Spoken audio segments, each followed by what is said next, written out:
Hey, everybody, welcome to the post show where the four of us are going to sit around in our orange chairs and talk about everything that we just experienced. How's everybody doing? Great, Steve. Doing good. Yeah. Warm. Yeah. It is warm. Like this It's is warm in here, but it's outside. It was more of a joke about how great it is outside. Yeah, It's well, a little it is chilly. actually quite warm in the studio today. Yes, always warm in the studio. It is. It's the only internal room that is completely insulated because of sound. Oh, it makes try to sense. create sound barriers or whatever. Yep. But yeah, it is cold out there today. It's chilly. But in here, it's great. And in the church, wonderful. Yeah, and if you're watching from home, hopefully you're staying warm as well. Yes. Yeah, how's everybody week been? Is everybody ready for Christmas? Perry was talking about our Christmas Eve services, which we're going to talk about here in a second, but is everybody ready for Christmas? Kind of. I got a few more little things to get, but for the most part, we're getting there. Yeah, I'm good. Yeah, Sarah and I have been kind of shopping independently, so we've been each getting gifts for our kids, so they have way too much right now. But we're excited for it. Now, yeah, are good. you finding that you're shopping in person, or are you doing mostly online stuff? Pretty half and half. Pretty half and half? Yeah, I like going to the stores with the kids so we can look around, and every time we go to the toy section, they're like, "Oh, that looks cool." So I'm like, "Okay." Yeah, and they're at a great age where it's like they're kind of distracted by anything. Oh yeah, 100%. Yeah. Especially Cooper. If it makes noise, yeah. Yeah. What about you? Are you shopping more online or in person? A little bit of both, but more online, if I'm honest. Yeah. Yeah. Because the stuff that I like, you can go to cool stores and find. But what my family likes, I'm like, all right, well, I can't get a airbrush for somebody. I mean, you can. Oh, but no. Or anything else. It's not that you're getting an airbrush. Yeah. No, he already knows Slacks. he's getting an airbrush. He's also not watching. No. But yeah. Yep. What about you? It's funny because my wife and I went out yesterday, and we were gonna go pick some things up, and we went to a store, and we actually were looking at stuff, holding it in our hands. We're like, let's just order it online. It was cheaper too, Sure, but it was Yeah. like one of those things where, we'll just get it online. I think we came home with a couple things, but Yep. it's crazy. Airbrush, right. Let us know. Put it in the chat. Are you an online shopper? Or are you like going in person? We'd Yes. love to hear. We do have Christmas Eve services coming up. Perry mentioned them. We've got 6 services that we can choose from on the 23rd and 24th at 2:34 and 5:30. And the reason we have to have so many really is because of our space, our limited space. And Yep. Perry touched base on the Imagine More campaign. And really, that is our building initiative to try to build a larger facility, a better tool that we can use to have more impact. And once we complete that, once we actually raise the funds and start building, we'll have a space where we won't have to have as many. Or maybe we'll still have to have as many because more people Yeah. potentially could be Show impacted. up. Who knows? Yeah. If you want more information on our building campaign, Imagine More, please go to our website. You can go to our website, my3c.org. And if you scroll down just a little bit, there is right on the homepage there, it says Imagine More. Click on that. You're going to get a lot more information about our building campaign, about what that looks like, and how you can participate and get involved as well. Yeah. We're looking forward to that because we are out Very of space. exciting times, yes. Yeah. All right. Well, should we talk about the service today? What was something that maybe happened this morning? Could be during the message, could be during worship, could be during some other interaction that you might have. What was something that stood out or impacted you this morning? I really like that message of contentment. I think that really resonates with me. That's kind of how I try to live my life in general. It's just, he gives you everything. So it's like, be grateful for what you have and don't, always look down the road and be like, oh, I could have that though. And just being satisfied with what you have, because honestly, what I have is way too much in general. I have an amazing family and kids and a community and friends, and we could have fun on Tuesdays. So I'm just forever thankful for the gifts I have. And so it makes Christmas a lot easier because, I'm one of those dads where my wife says, what can I get you for Christmas? I'm like, I just want you guys to be happy. And she hates that answer, but I really do. It's hard to wrap that up, right? It is. Yeah. I already got it. So we're good. Yeah, and that's we're going to touch base on that in a little bit, but that's always a good thing for us to understand where our true contentment lies, right? And how when we have our hope and everything is wrapped in what Jesus provides us and the hope that we find in him, man, everything else kind of is gravy.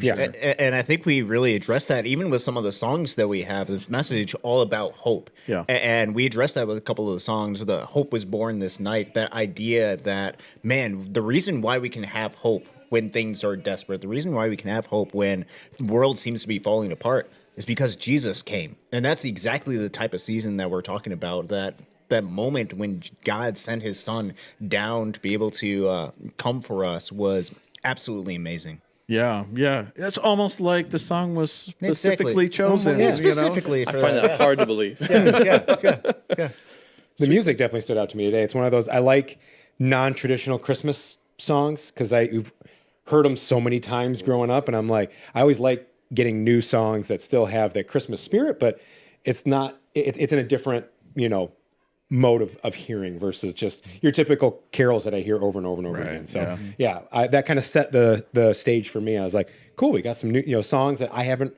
heard as many times, and it just kind of, like you said, that theme of hope just kind of carries into everything else, and it just starts with music and moves on through. So Yeah, for sure. it's great. For sure.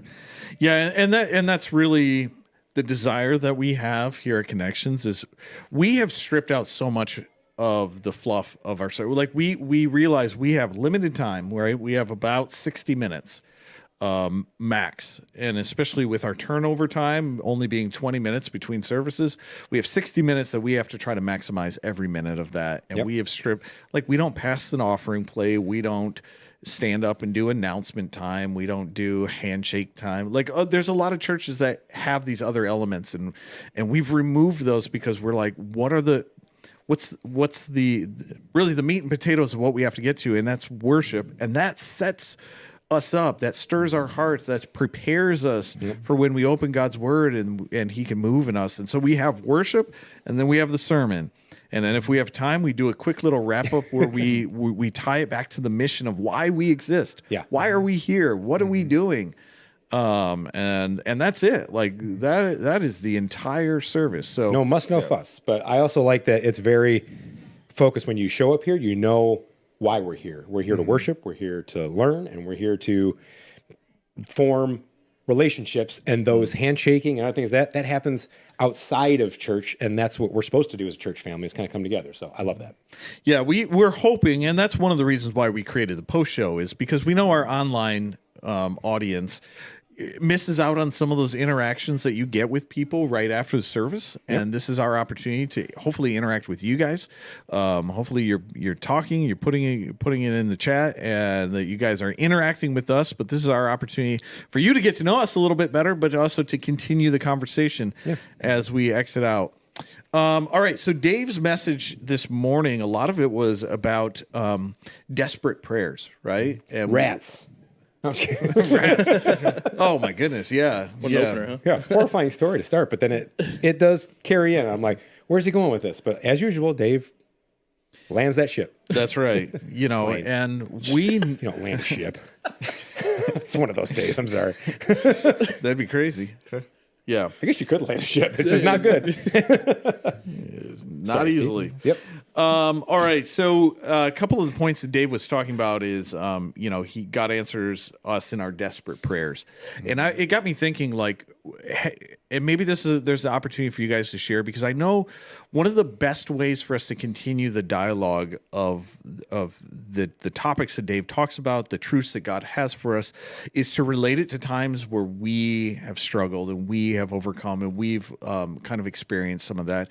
Has there been a moment in your life where you really you think back and be like, this was a season of like desperate prayers for me? Like there was big desperation I had, and I was turning to God, and this is how he walked me through it. Because Dave's points was how does God answer our desperate prayers? And one, he removes the desperate desire. Like, he might say no. The answer might be no. Yeah, maybe not. And eventually he removes that desire because you come to accept what he has answered. Sometimes he grants the desperate desire, and sometimes he exceeds it. So I was thinking, like, maybe we have some stories that we can share with the people who are watching, of times where we were in those times of desperate prayer, and then how God walked with us through it, and what the outcome was.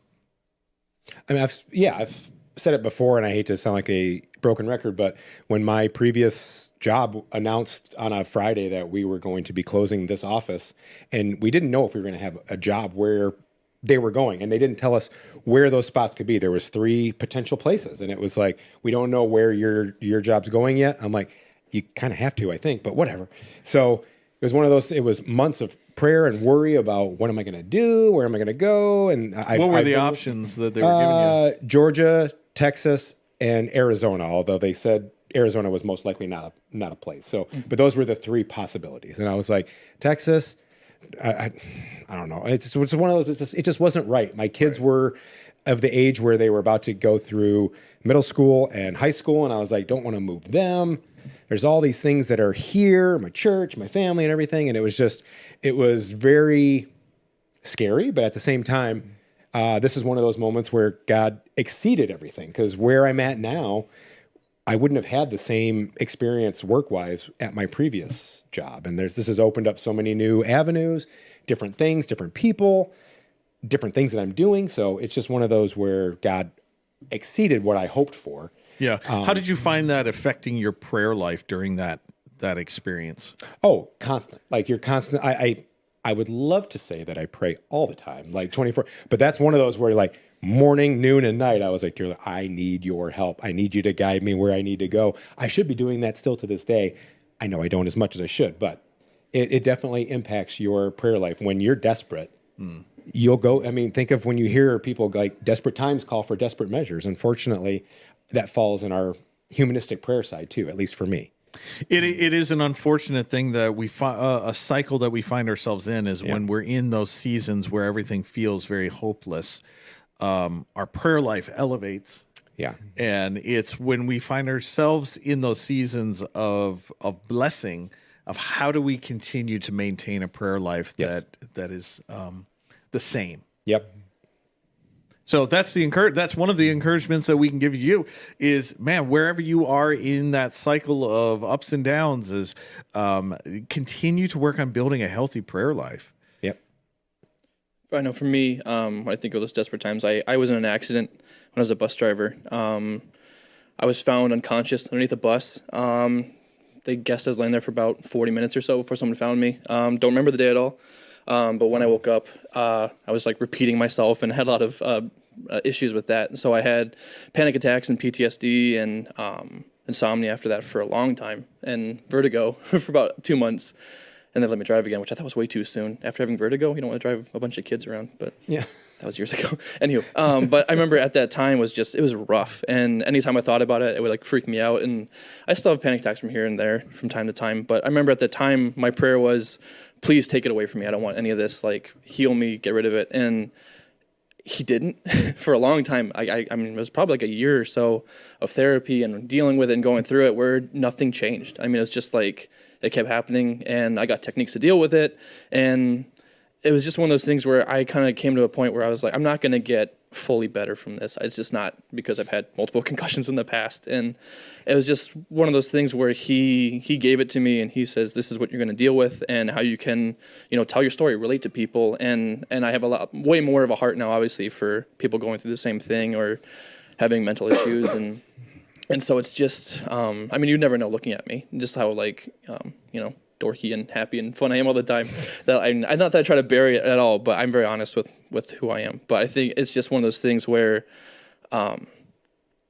ideally it would be a prayer of, hey, take it away from me, and say, okay, you got it, and it would be done. But instead it was, no, this is your life, and this is who you are, and this is how you can deal with it. And I've learned to deal with it, and I'm very thankful for that, honestly, because I think it kind of shapes your perspective on life and having more of a heart for people as well. Yeah, that's interesting, because a lot of times, when that answer is no, it's really a hard thing to accept and to move through. So having having your story, having you be able to share that, I think is helpful for people, because when Dave was talking and he's like, well, sometimes he removes that desperate desire. Like he's going to say no, and he's going to remove that. Have you found, like, was there a moment that you found where it was like, I understand now God is saying no and I need to shift, or did he completely remove that desire of like, please fix this for me? Yeah, I think for me, is one that actually here I was talking. I don't remember who I was even talking to, but they kind of were relaying the idea of, well, A, we're all broken people as it is, as it stands, and then B, there's nothing wrong with being broken. So I think for me, it was just kind of having that community around us and have our friends. You know, I talk to you guys all the time, and we all hang out all the time and talk. And I think it's just kind of this idea that like everybody is broken. Everybody has their issues and their problems. You might not be as vocal and honest about it, but everybody is broken. I feel like for me, I would say he did take away that desperate plea of like, just make it stop, because I mean, it still bothers me from time to time. There's still a lot of nights I stay up and I can't sleep, or I have a panic attack or this or that. But I think that for me, it's that contentment, again, of just saying, okay, well, if everybody's broken, why am I special to think that I wouldn't be? And it's okay to be broken. And like, not, that sounds really sad, to be, you know, not fully healed, and it's fine. I mean, and you live life and you just lean on him and he gives it to you. And I think that was more what I learned through it. And you know, and the Bible is never promises us that God is going to remove every thorn from our side, every issue that we deal with, but he's going to give us the strength and the clarity on how to move forward. Yeah. And the fact that he can use you to reach people that you might not talk to before, or find a common bond. It's interesting how you can, sitting back here, like we didn't go through that, but I can see how you move through life and how you interact with people. It's like sometimes the no is what you needed, and the yes may not have impacted you much, and God knows what we need. Yeah. Right. Even when we don't think that's what we need. Yeah, So. and even like destigmatizing therapy, I think is a huge thing I've learned through that too. Is just me telling people like, oh, yeah, I'm in therapy. I love my therapist. Stuff. They're like, oh, like I never even thought to get that you would be in therapy, or to get therapy. You know, people get help. I've seen a lot of my friends actually be like, you know what, maybe I will check it out, and then they'll talk to me later and be like, that was super helpful. I never would have done it unless you did it. Yeah. So it's good to be showing that go get help. There's nothing wrong with it. It's Good.